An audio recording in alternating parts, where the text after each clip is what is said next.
자, 오늘 우리에게 주시는 하나님 말씀을 함께 받겠습니다. 오늘은 요한복음 8장 1절에서 11절까지 말씀을 함께 받도록 하겠습니다.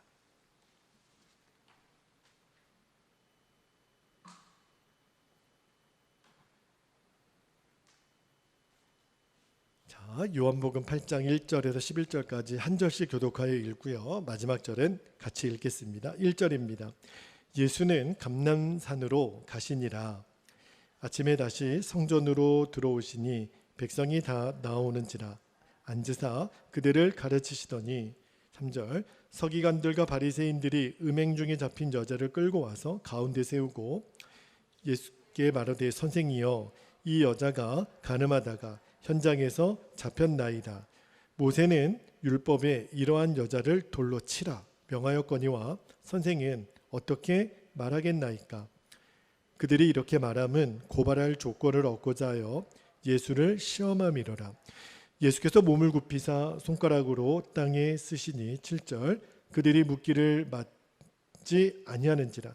이에 일어나 이르시되 너희 중에 죄 없는 자가 먼저 돌로 치라 하시고 다시 몸을 굽혀 손가락으로 땅에 쓰시니 9절 그들이 이 말씀을 듣고 양심의 가책을 느껴 어른으로 시작하여 젊은이까지 하나씩 나가고 오직 예수와 그 가운데 섰는 여자만 남았더라.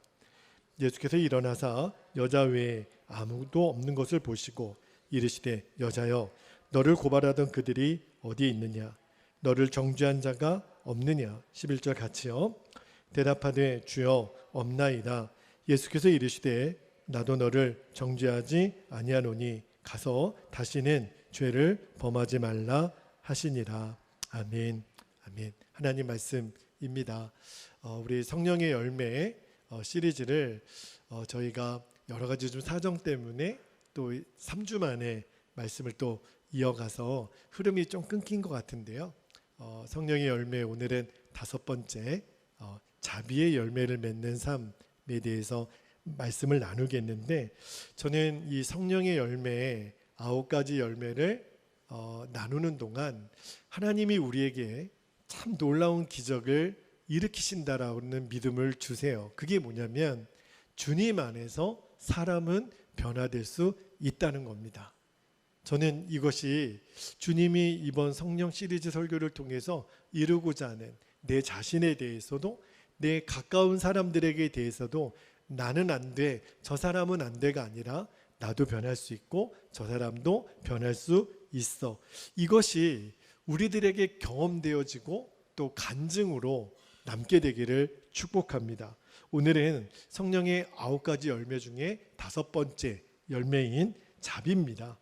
여러분 지금도 우리는요 하나님의 자비 가운데 있거든요. 하나님의 자비가 없으면 오늘 우리가 이렇게 나와서 예배 못 드리거든요. 하나님의 자비가 오늘도 우리 안에 강같이 흐르고 있기 때문에 우리가 살고 있는 건데 자비라고 하는 말을 이렇게 불교에서도 자비라는 말을 많이 써서 뭐 불교의 자비와 기독교의 자비가 뭐가 다르냐 이렇게 막 묻는 분들도 계신데 이 자비라는 말을 이렇게 우리나라 말로 번역할 때 친절이라고 번역하는 분들도 계시는데 제가 보았던 이 해석 중에는 넓은 마음, 자비를 어떻게 표현하면 가장 적합할까? 제가 느꼈던 표현 중에는 넓은 마음, 저 바다같이 넓은 마음이 저는 자비라는 생각이 들어요. 그러니까 자비가 뭐냐면 상대방이 나에게 너무너무 악하게 대하여 그런데 나는 그 사람에게 대하여 끝까지 품어줄 수 있는 사람. 그 사람은 나에게 너무 악하게 대하는데 나는 그를 끝까지 용서하고 사랑할 수 있는 이 넓은 마음이 바로 자비예요. 전형적으로 하나님이 우리에게 그렇게 지금 하고 계시거든요. 제 인생을 돌아보면 저는 날마다 하나님 앞에 정말 하나님 마음을 아프게 했던 삶을 살았던 것 같아요. 그런데 그런 나를 하나님은 끝까지 용서하시고 품어주시는 그 하나님의 자비 때문에 오늘도 저는 살고 있다고 믿거든요. 그런데 이 자비의 열매, 성령의 모든 9가지 열매가 다 동일하지만 이 자비의 열매는 도대체 어떻게 맺어지나, 그죠? 먼저 아실 것은요, 하나님이 자비로우셔서 나를 자비롭게 대해 주신다고 해서 내가 저절로 자비로운 사람이 되는 것은 아니에요. 그거는 착각입니다.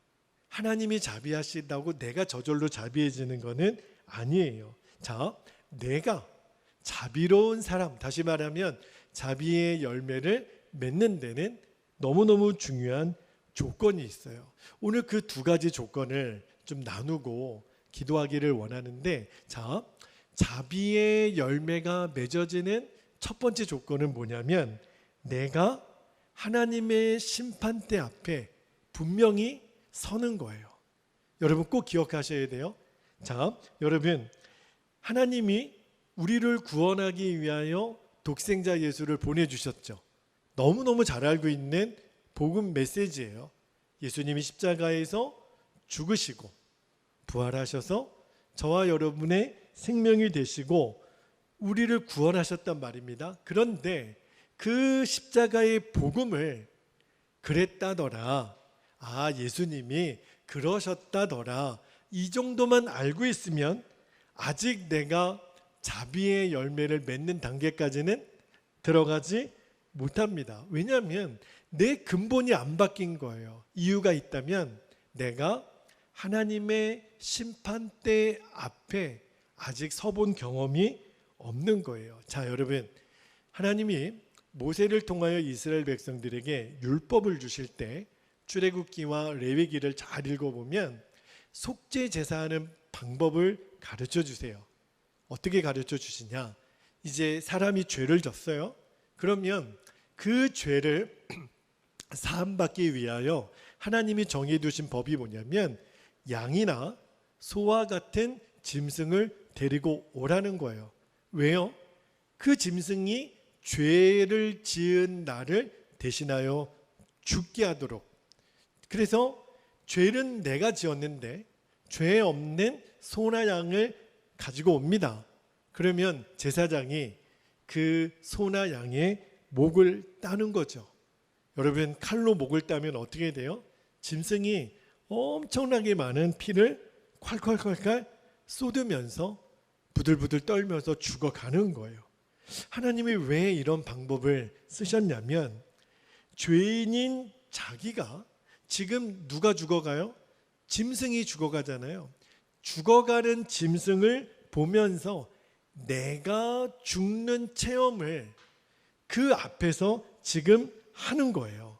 그것을 통해서 내가 이제 내 죄에서 용서를 받았구나. 그 속죄의 확신을 주시려고 하나님이 택하신 방법이 짐승을 잡아 번제로 드리게 한 거죠. 그런데 만약에 하나님이 우리들의 죄를요 말로만 그래 너희들 회개했으니까 됐다, 내가 다 용서해 줄게, 그렇게 말씀하셨다면 양이나 소를 잡아 죽일 이유가 없잖아요.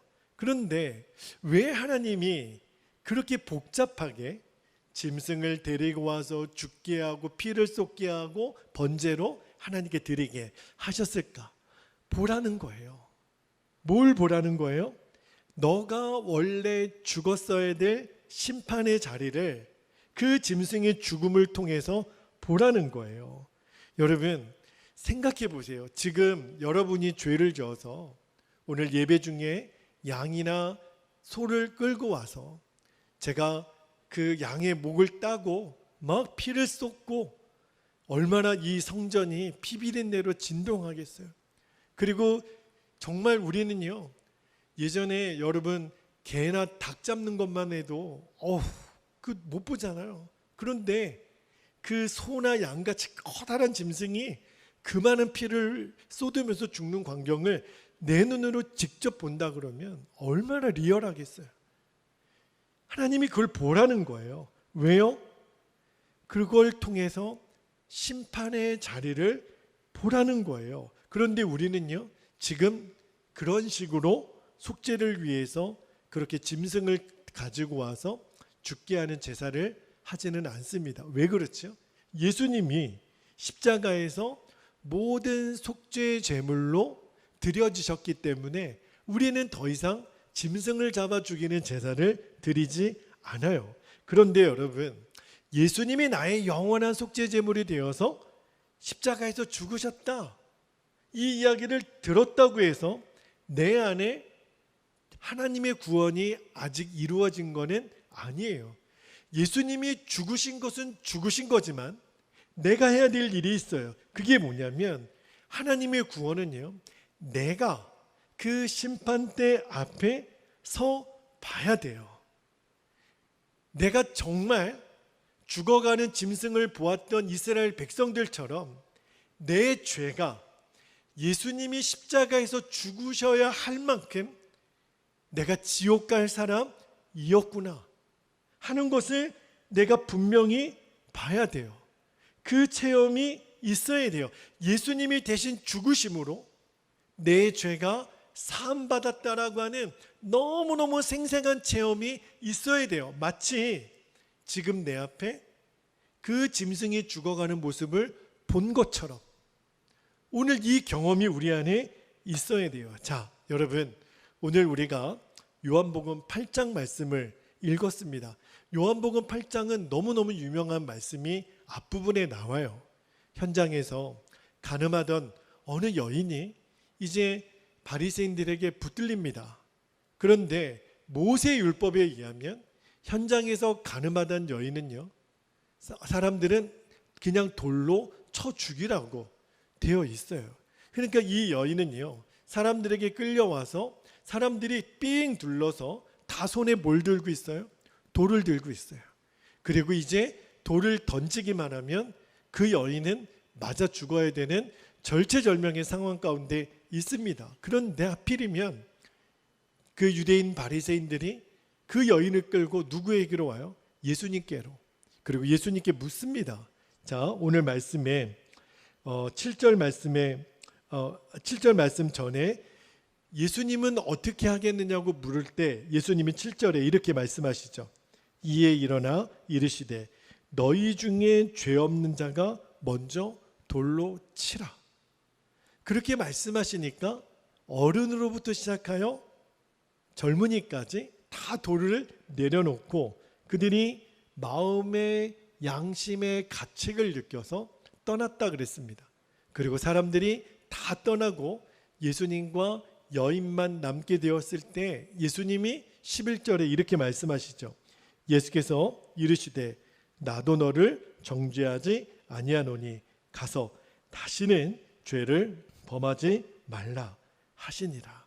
여러분, 이 광경을 여러분이 어떻게 하면 리얼하게 좀 읽으실 수 있냐면, 내가 그 현장에서 붙들린 여인이라고 한번 잠깐 생각해 보세요. 정말 그 여인은요, 고개도 못 들어요. 그리고 이제 돌들이 날아오면 나는 이제 죽었구나. 얼마나 무섭겠어요.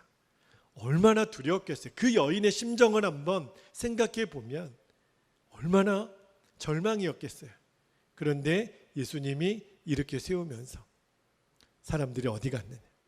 다 없나이다. 나도 너를 정죄하지 않으니 가서 다시는 죄를 범하지 말라. 정말 죽을 수밖에 없었던 이 여인이 살아난 거죠. 정말 죽음을 경험하고 일어난 거죠. 여러분, 이 여인이 성경에는 이 요한복음 8장 지나서는 등장하지는 않아요. 그런데 여러분 한번 생각해 볼까요? 이 여인이 그의 인생을 살다가 어느 누군가를 손가락질할 대상을 만날 때 이 여인은 어느 다른 사람을 향하여 손가락질할 수가 있었을까요? 못하죠. 왜 못하죠? 내가 어떤 용서를 받았는데 나는 이미 죽은 거나 똑같은 거였어요. 그런데 내가 거기서 건짐을 받았는데 누구를 향하여 손가락질할 수가 있겠어요? 여러분, 오늘 이 요한복음 말씀을 우리가 읽을 때 그랬다더라. 아유, 참 나쁜 여자였네. 이렇게 지나가면 안 돼요. 이 사람이 바로 나라는 거예요. 죄는요, 큰 죄, 작은 죄가 따로 존재하지 않습니다. 죄는요, 그 자체로 우리를 지옥의 권세에 던질 수 있는 힘을 가진 게 죄예요. 다시 말하면 우리는 다 이 여인과 같은 똑같은 체험을 해야 합니다. 그래야 예수님의 십자가의 희생이 뭔지를 알게 돼요. 죄가 얼마나 무서운가를 알게 돼요. 여러분, 내가 죽었다가 진짜 살아난 경험을 해야 우리는 진짜 예수님을 믿는 거예요. 그런데 안타깝게도 너무 많은 성도님들이 이 경험이 없어요. 내가 진짜 죽었다가 살아난 경험. 군대에서 군종병으로 있는데 신병교육대에 훈련을 받는 훈련병들이 이제 군대에 있는 교회를 찾아옵니다. 그래서 군목 목사님이 말씀을 전해요. 그런데 딱 한 번 말씀을 전하고 그 다음 주에 세례 받을 사람 손들라 그러면 그냥 세례를 줬습니다. 저는 그 명단을 작성하고 그 병사들에게 세례증을 만들어 줬어요. 세례를 받은 사람에게 초코파이를 2개씩 나눠주는 게 저의 임무였어요. 그런데 고민이 되는 거예요. 이들은 정말 세례를 받고 구원받았을까? 왜냐하면 셋째 주에 교회에 온 그 병사가 그 다음 주에 교회를 안 온 거예요. 그래서 같이 온 친구에게 물어봤더니 오늘 법당에서 떡볶이를 준다 그래가지고 법당에 간 거예요. 그러면 지난주에 세례받은 이 청년에게 정말 구원은 임한 걸까? 제 마음에 너무 회의가 드는 거예요. 이렇게 해서 세례를 주는 것이 하나님 기뻐하시는 걸까? 우리가 전도할 때 보면 그 영접 기도를 따라하게 합니다.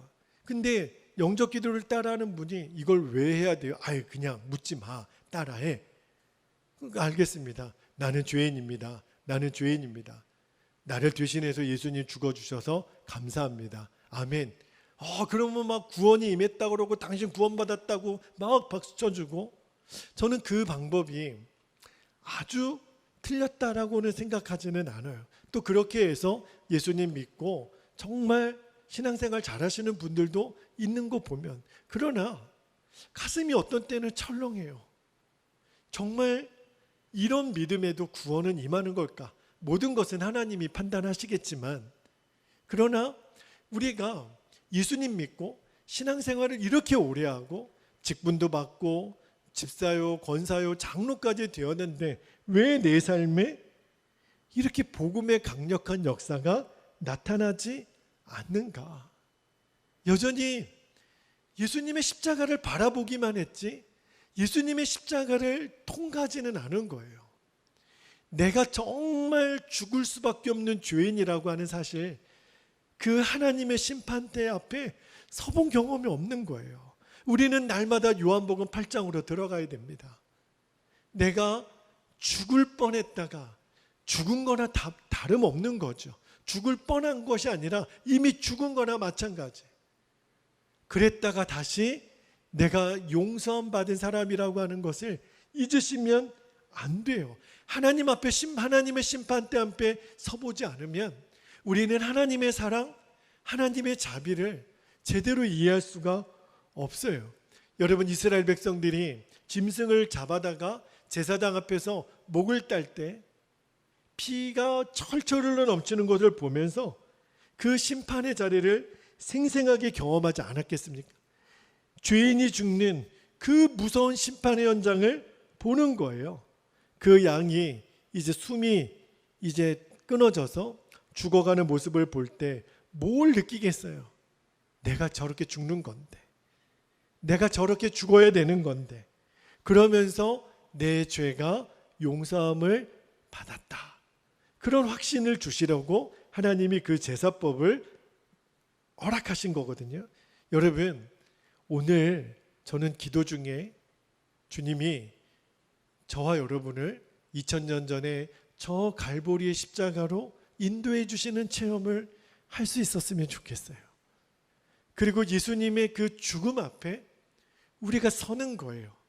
우리는 짐승을 잡아다가 죽이는 그런 일을 지금 하지 않아도 돼요. 그러나 예수님이 십자가에서 죽으시는 그 십자가 아래에 오늘 서셔야 돼요. 내가 죽었어야 될 그 자리에 예수님이 매달려 있는 모습을 오늘 주님이 영안을 열어 보게 해주시기를 축복합니다. 내가 죽었어야 될 그 자리에 매달려 있는 예수님을 보셔야 돼요. 그리고 내가 그 십자가를 통과해야 합니다. 그리고 두 번째, 예수님의 십자가를 통과하는 것, 예수님의 심판대 앞에, 하나님의 심판대 앞에 서는 것보다 더 중요한 십자가의 의미가 있어요. 그게 뭐냐면 두 번째는 십자가에서 내가 죽었다라는 것을 정확히 아는 겁니다.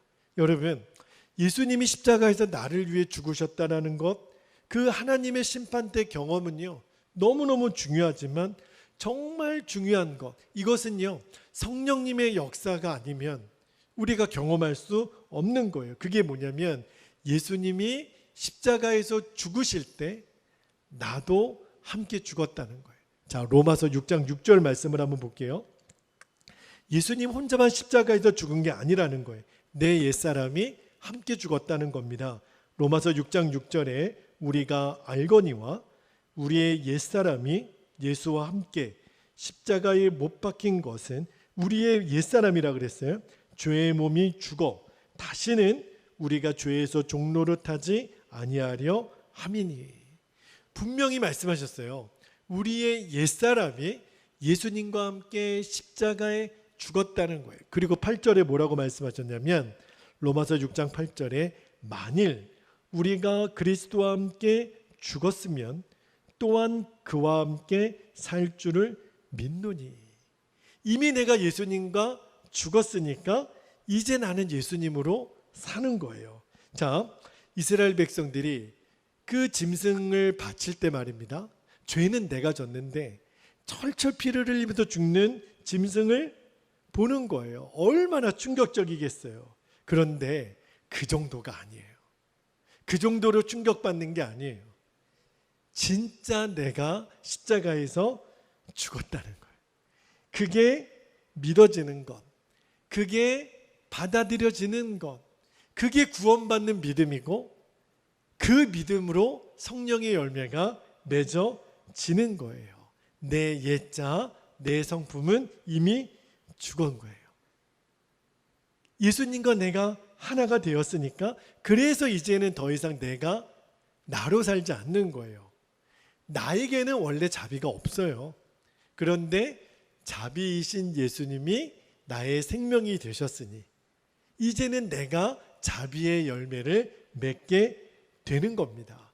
이게 성령의 열매를 맺는 비밀이에요.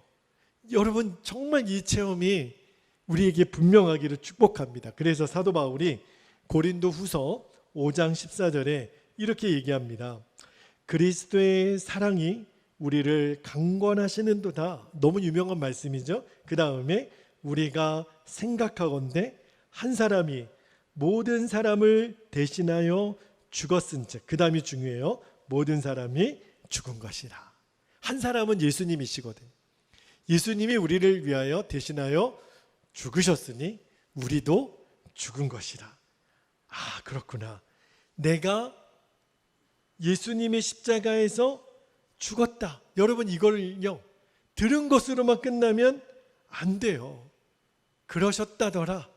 아무런 능력이 없어요. 그에게는 아직 온전한 구원이 임한 게 아닙니다. 여러분, 하나님의 심판대 앞에 서봐야 된다 그랬잖아요. 내가 정말 죽을 수밖에 없는 죄인이었는데 예수님 때문에 내가 건진 받았구나. 십자가를 통과하는 거거든요. 그런데 그게 다가 아니에요. 정말 성령의 역사는 내가 죽은 거예요. 예수님 죽은 거를 목격하는 것뿐만 아니라 내가 죽었다는, 내가 죽어야지가 아니라 이미 죽었다라는 거예요. 이 일은요, 하나님이 이미 다 이루신 일이에요.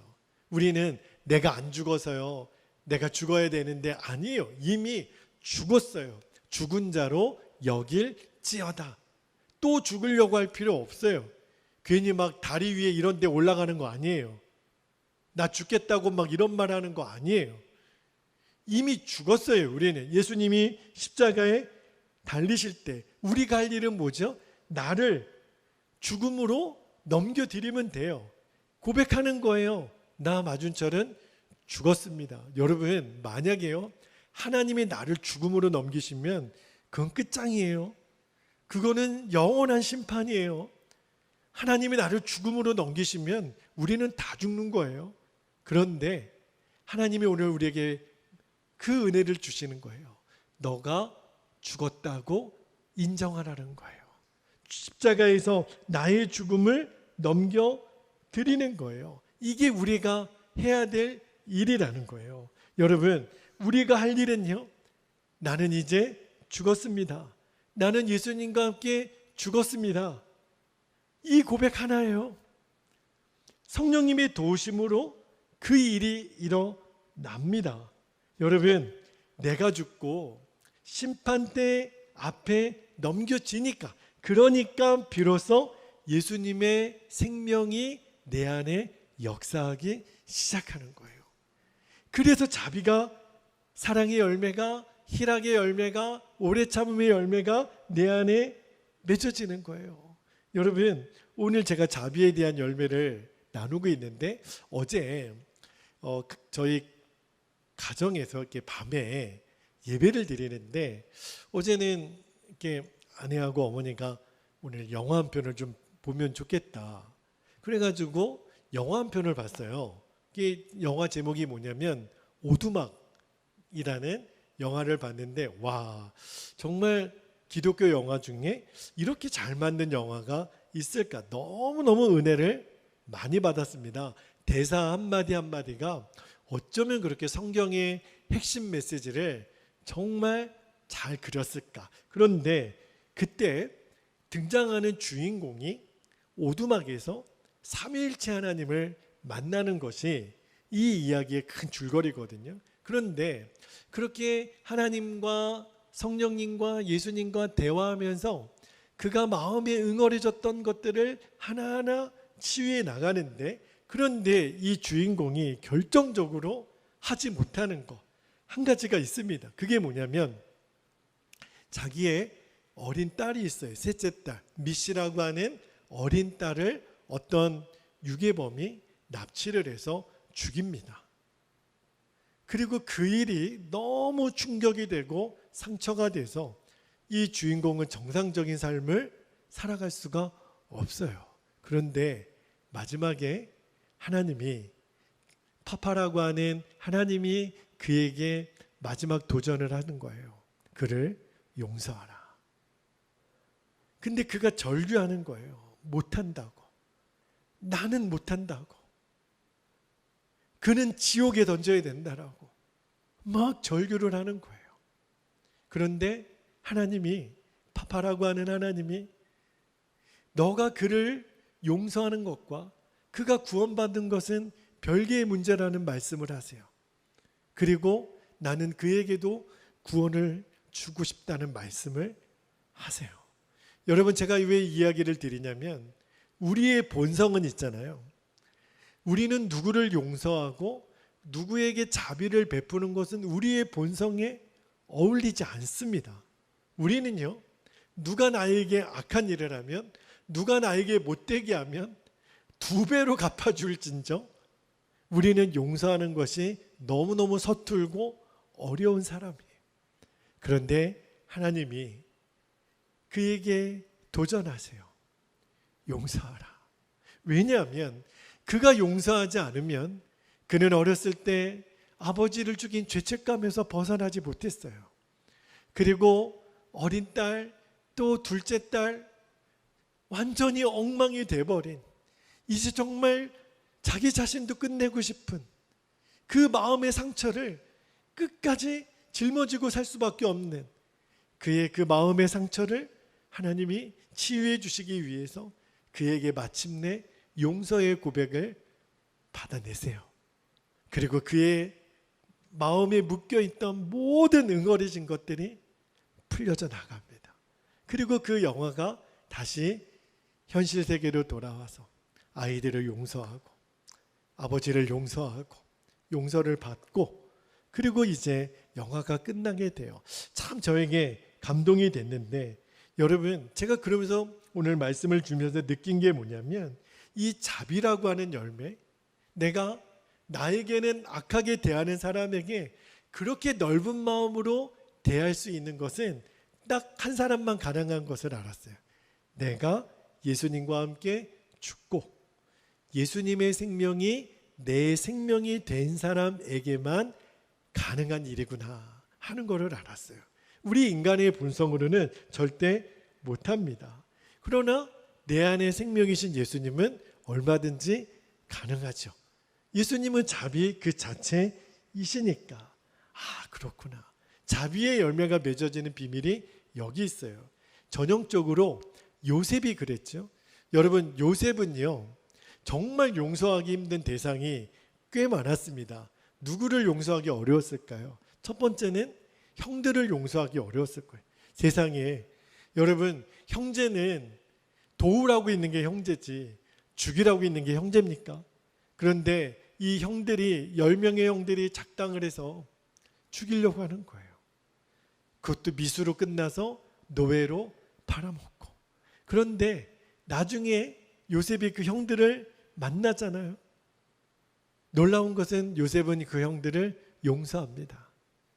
그리고 용서할 뿐만 아니라 너무너무 잘 대해줘요. 그런데 여러분, 요셉이 생각이 없어서 이 사람은 벨이 없으니까 그렇게 한 사람인 줄 아십니까? 아니에요. 주일날 나중에 창세기 강의할 때 말씀드리겠지만 요셉이 형들을 보고 혼자 다른 방에 가서 울어요. 왜 울까요?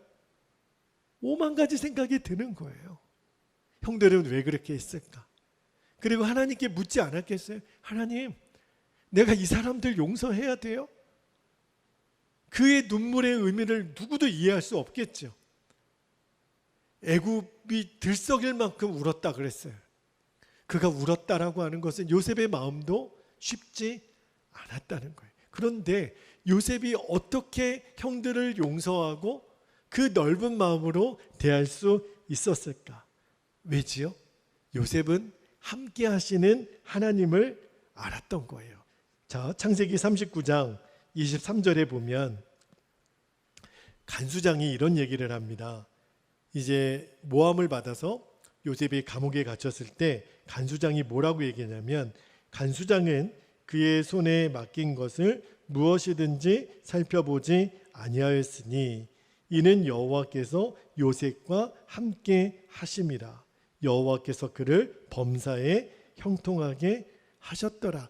요 말씀, 하나님이 요셉과 함께 계셨더라, 이 말씀이 창세기 후반부에 계속 나와요. 아, 요셉이 뭘 안 거죠? 하나님의 임재를 안 거예요. 여러분, 예수님의 십자가의 은혜가 뭐예요? 그 십자가의 은혜를 통해서 우리는 하나님이 지금 나와 함께 계시는 것을 아는 거예요. 하나님이 나와 함께 계신 것을 아는 사람은 나에게 못되게 하는 사람에게 악을 악으로 갚을 수가 없습니다. 다윗도 그랬죠. 다윗은요, 그를 그렇게 죽이려고 했던 사울이 죽었다는 이야기를 들었을 때 얼마나 슬퍼했는지 몰라요. 그리고 내가 사울을 죽였다고 한 그 거짓 병사를 그냥 엄벌에 처하잖아요. 그에게 상을 주지 않아요. 3일을 애곡합니다. 그리고 신하들에게 얘기를 해요. 사울의 자손 중에, 사울의 가족들 중에 살아있는 자가 없느냐?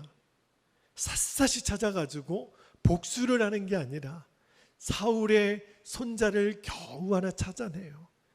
저에게 왕자의 옷을 입히라. 저에게 날마다 왕의 식탁에서 먹게 하라. 상상할 수가 없는 거예요. 나를 죽이려고 했던 사람에게 똑같이 대하는 거예요.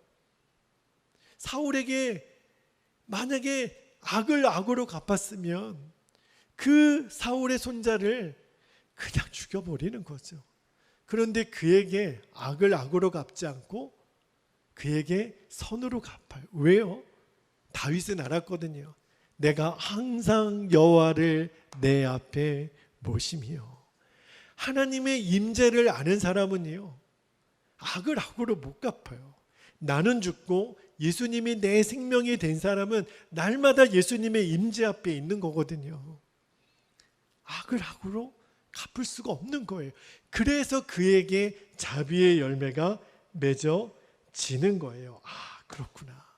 항상 내 앞에 예수님의 임재를 경험하는 사람, 이게 자비의 열매를 맺는 비밀이구나. 이제 우리 함께 기도하겠습니다. 기도할 때 여러분, 하나님은 계속해서 우리 안에 성령의 열매를 맺는 기적을 주세요. 오늘 자비의 열매를 나누면서 제가 두 가지를 말씀을 드렸는데, 하나님 오늘 저희를 저 갈보리 언덕으로 인도해 주셔서 하나님의 심판대, 예수님의 십자가를 보게 하시고 이제는 저를 십자가를 통과한 자가 되게 하소서. 그리고 이미 나는 예수님과 함께 죽었고 예수님으로 사는 자인 것을 여러분들이 꼭 명심하셔야 돼요.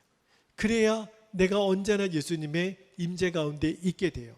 두 가지 기도 제목을 붙잡고 기도합니다. 첫 번째 기도 제목, 십자가를 아는 믿음이 아니라 십자가를 통과한 믿음이 되게 하옵소서. 두 번째, 예수님의 십자가에서 나는 죽고 예수님의 생명으로 사는 십자가 복음이 결론된 인생 되게 하여 주옵소서. 우리 두 가지 기도 제목을 붙잡고 기도하고, 특별히 내일 우리 교회를 방문하게 되는 우리 다육 공동체 선교팀을 위해서도 여러분 꼭 기도해 주시기를 바랍니다. 주님의 이름을 간절히 부르고 통성으로 기도하겠습니다. 주여, 할렐루야. 은혜와 사랑이 많으신 아버지 하나님, 오늘 요한복음 8장의 말씀을 읽으면서 아버지 하나님, 우리가 분명히 깨닫게 되는 것은 내가 현장에서 붙들린 그 여인하고 똑같은 자인 것을 아버지 하나님, 내가 명심하게 되기를 원합니다. 아버지, 내 안에 나의 옛 자아는 결코 누군가에게 자비로운 사람이 될 수가 없음을 제가 잘 압니다. 아버지, 내가 2배로 갚으면 갚았지 하나님, 악을 선으로 갚을 수 있는 능력이 저에게는 없음을 압니다. 그러나 주님 말씀하십니다. 하나님이 우리에게 어떻게 자비로우신 하나님이셨는지, 아버지 하나님, 우리들의 죄를 용서하실 때 아버지 하나님, 죄 없는 짐승을 잡아 죽게 하심으로 이스라엘 백성들에게 속죄 확신을 주시려고 했던 아버지 하나님이 이제 저 갈보리 언덕에 예수님의 십자가를 세우시고 예수님을 나 대신 죽음당하는 어린 양으로 하나님이 세우셨음을 이제는 우리가 보는 것만이 아니라 이제는 내가 그 현장에 있어 내가 죽었어야 될 십자가, 내가 하나님 내가 당해야 될 그 죽음의 고통 앞에 이제 우리가 서게 되기를 원합니다. 십자가를 진짜 통과한 자로 아버지 하나님 서게 되기를 원합니다. 아버지 하나님, 주님이 우리에게 베풀어 주신 구원은 그렇게 값싼 구원이 아닙니다. 아버지 하나님, 얼마나 귀한 구원인지를 하나님 우리가 놓치지 않게 되기를 원합니다. 그리고 또 하나, 내가 이제 예수님과 함께 십자가에서 이미 죽었고 예수님의 생명으로 사는 자가 되었음을 아버지 하나님 이제는 우리가 분명히 알게 되기를 원합니다. 그 일은 이미 주님이 이루셨습니다. 우리는 다시 또 죽으려고 하는 자가 아니라 이미 죽은 자입니다. 그것이 하나님 우리가 분명히 결론 삼아야 될 복음입니다. 나는 이미 예수님과 함께 죽었고 예수님 내 생명이시기에 이제 자비의 열매가 내 안에 맺어지는 겁니다. 내 본성으로는 할 수 없지만, 나는 악을 악으로 갚을 수밖에 없는 사람이지만 이제는 악을 선으로 갚으시는 예수님 내 생명이 되셨으니 이제는 우리가 분명히 알았습니다. 이제는 우리는 어느 누구를 향하여 손가락질할 수 없으며 우리는 어느 누구를 향하여 원망할 수 없는 사람입니다. 그리고 이미 나는 예수님과 함께 죽었습니다. 자비이신 예수님이 내 생명이십니다. 아버지 하나님, 내가 구하는 것은 나를 이제 죽음으로 십자가에 넘겨드리고 이제 예수님의 생명으로 사는 것입니다. 요셉이 그리했던 것처럼, 다윗이 그리했던 것처럼, 예수님이 그리하셨던 것처럼 아버지 하나님, 이제 예수님의 생명이 나의 생명이 되었습니다. 아버지 하나님, 이것이 나의 간증이고 이것이 나의 찬송이 되게 하여 주옵소서. 아버지 하나님, 이 십자가의 복음이 날마다 나에게 결론이 되어져서 이제는 우리가 이 땅에서 하나님의 기적의 주인공으로 서게 하여 주옵소서. 하나님, 그 주 안에서 사람은 바뀔 수 있고 변화될 수 있음을 하나님 나를 증인 삼으시고 나를 간증의 주인공으로 삼아주시기를 아버지 하나님 원합니다. 예수님 십자가에서 나는 죽었습니다. 예수님 내 생명이십니다. 아버지 하나님, 이 결론진 하나님 십자가 복음을 이제는 내가 내 삶 가운데 누리며 살게 하여 주옵소서. 아버지 하나님, 내일부터 2박 3일 우리 교회를 방문하게 되는 우리 다윗 공동체, 우리 지체들 한 사람 한 사람을 주님 앞에 올려드립니다. 아버지 하나님, 원하오니 이제는 하나님 그 2박 3일 동안 다시 한번 이 익산 땅에 하나님을 찬양하고 예배하고 기도하는 놀라운 영광의 일들이 일어나게 될 것입니다. 아버지 하나님, 오늘 전기공사를 하면서 알았습니다. 아버지 하나님, 마귀는 얼마나 이 땅에서 하나님을 예배하고 하나님을 찬양하고 하나님을 경배하는 것을 회방하고 우리를 하나님 계속해서 괴롭히는지, 그러나 복음의 능력은 후퇴하지 않습니다. 십자가의 능력은 결코 후퇴하지 않습니다. 주님은 하나님의 방법대로 일하시고 주님이 놀랍게 영광 받으실 것입니다. 주님, 오늘도 그리했던 것처럼 내일도 그리하실 것입니다. 내일도 하나님 안전하게 내려오시게 하실 뿐만 아니라 아버지 하나님, 코로나의 위험으로부터 또 하나님 폭염으로부터 우리 지체들을 지켜주시고 때마다 일마다 함께 하시는 주님, 이스라엘 백성들을 낮에는 구름 기둥으로 밤에는 불 기둥으로 하나님 만나를 먹이시고 메추라기를 먹이시고 아버지 하나님 그렇게 인도하신 하나님이, 아버지 하나님 만나를 먹이시는 그 하나님이 우리 다윗 공동체 지체들을 인도하시고 2박 3일의 모든 일정을 인도해 주시기를 아버지 하나님 소원합니다. 드려지는 예배 가운데, 기도회 가운데, 찬양 가운데, 아버지 하나님 전도 현장 가운데, 특별히 우리 내일 저녁 또 주일날 저녁에 있게 되는 버스킹 전도 가운데 이 익산 땅이 들썩거리게 해주시고 악한 더러운 것들이 떠나가게 해주시고 아버지 하나님, 익산의 수많은 그리스도인들이 연합하여 하나님을 찬양하게 하소서. 아버지 하나님 경배 받으소서. 아버지 하나님, 더위도 폭염도 비도 막을 수 없는 하나님의 영광을 보게 하옵소서. 주님의 놀라운 승리를 우리들이 보게 하옵소서. 주님은 그 일을 이루실 것입니다. 주님은 그 일을 통해 영광을 받으실 것입니다. 오 하나님, 우리는 그 영광을 볼 것입니다. 주님, 우리를 인도하소서. 아버지 인도하소서. 오 주님, 다스리고 인도하여 주시옵소서. 오 아버지 감사합니다. 오 주님 감사합니다.